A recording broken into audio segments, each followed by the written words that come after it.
What's your relationship been like with Visma Lisa bike? I know some of the guys there are using it. Is there other World Tour teams using it as well? And if so, what's the interaction between you and the World Tour team or teams using it? So we have a very close relationship with Visma, a number of their coaches, and so right now the whole World Tour men's and women's teams are equipped with our sensor, and the coaches are so Visma takes a very they have a very methodical approach, which is awesome for us because it really allows us to learn very well with them. And and so we're in this phase now where we're collecting data and starting to implement on small scales with those insights. And so uh, I think we've learned just an incredible amount from our interactions with them. We've been to two camps now, basically embedded with their coaching, their performance coaches, and the athletes, and we're seeing things every single week that on their own could be uh, just really nice features for understanding all the stuff that we just talked about, from intensity control, threshold detection, sort of this chronic load assessment, and how that changes over time, and yeah, to even in some cases respiratory patterns that could be conducive to lack of performance. So there's a lot of stuff that we're uncovering with them. Some of it Have you we had any yeah. surprising insights from observing the Visma riders that you didn't expect? Um, I guess I'm always surprised by how similar the physiology is at its core. So like you take kind of the general response of someone at the world tour level, and the general response of someone that's kind of your normal cyclist, or just someone that's very casual, and like it's at its core it's the same thing. It's just they're just oceans apart in terms of their capacity. And that I always I before we got a lot of these measurements, I kind of expected them to be just like complete anomalies, in Yeah. terms of like how they respond to certain things. But really, the main thing that changes is just the watts associated with those things. And yeah, so that's one thing. And then it was a bit surprising. Some of the things that we're seeing is just the fact that they're also human. Like they're extremely competitive, and there's a whole range of kind of emotional responses that some of these guys have to or psychological responses that they have to training.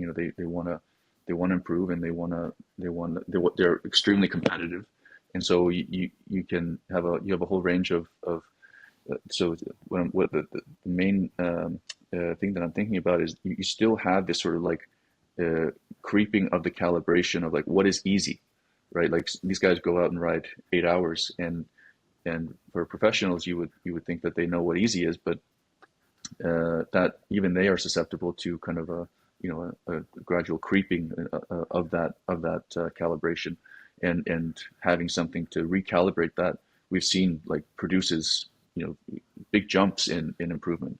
And so they're human also, as much as they look and perform inhumanely. um, And is there big observational differences in the data between like a hardcore classics rider like a Wout van Aert and a straight up GC guy like Jonas?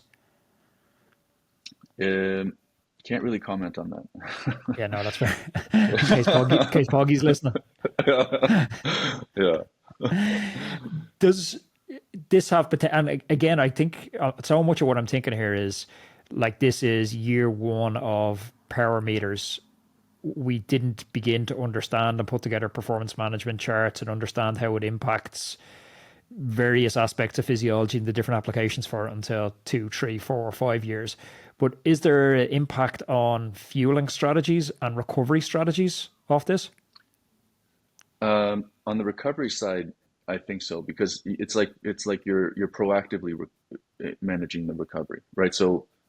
If the input into the workout is appropriately dialed in, the recovery in many ways you've sort of mitigated the need for excessive recovery, right? So that 10% that you're excessively overdoing it by, if you dial that back, you're going to save that on the back end, right? So that's the way I think about it. Like you have like a recovery, like Aura or Whoop, they assess that recovery on the back end, and we can kind of inform that on the front end, saying, this is the appropriate intensity to control, stay in this range, and so forth, to mitigate any sort of adverse effects that would necessitate higher demands on recovery. The fueling stuff is interesting because, we're not measuring O2, we're not measuring CO2, and fundamentally, when we inhale oxygen, it gets transported to our muscles, it burns fat and carbohydrates, it turns that into CO2 that then gets exhausted out through the lungs. So we're measuring the volume of stuff that's going in and out, but we're not measuring the contents of it. So we don't know you have this many milliliters of O2 coming in, this many milliliters of CO2 going out, but we know the net of what's being exchanged. So I do think that there will be opportunities in using this data to kind of inform certain fueling strategies, but I don't see it going to the level of like, you need to take in 130 grams right now, otherwise you'll not perform. But these models are usually based on power alone, and so do I think that we can sort of inform that by saying, by overlaying ventilation data to say, yeah, power was this, but ventilation was that, indicating that power today was not the same as power yesterday, and that might mean something for your fueling strategy or refueling. Yeah, I think that's a reasonable take down the line. Arnar, it's a fascinating space, and I'm definitely going to have you back on in 6-12 months where we see where the next iteration of this is. Thanks very much for your time today. It's been brilliant. Yeah, thank you for having me. Roadman, whether you're a weekend warrior or a world tour rider, the right tools can make all the difference. Enter 4i's Precision 3 Plus Power Meter, the latest innovation from 4i, designed to help you reach peak performance. The Precision 3 Plus Power Meter is a compact yet powerful unit. It weighs just 9 grams and it's packed with features that set it apart, including integration with Apple's Find My network, giving you the peace of mind by letting you track your power meter wherever it is. Plus, you've got up to 800 hours of battery life. We all know that accuracy is key, and 4i's delivers a groundbreaking plus or minus 1% accuracy thanks to their unique 3D strain gauge technology. For those seeking even more data, the Precision 3 Plus Pro Power Meter offers dual-sided power meter metrics, giving you detailed insights into pedaling efficiency, torque effectiveness, and left-right balance. 4i's offers versatile product options to suit your needs.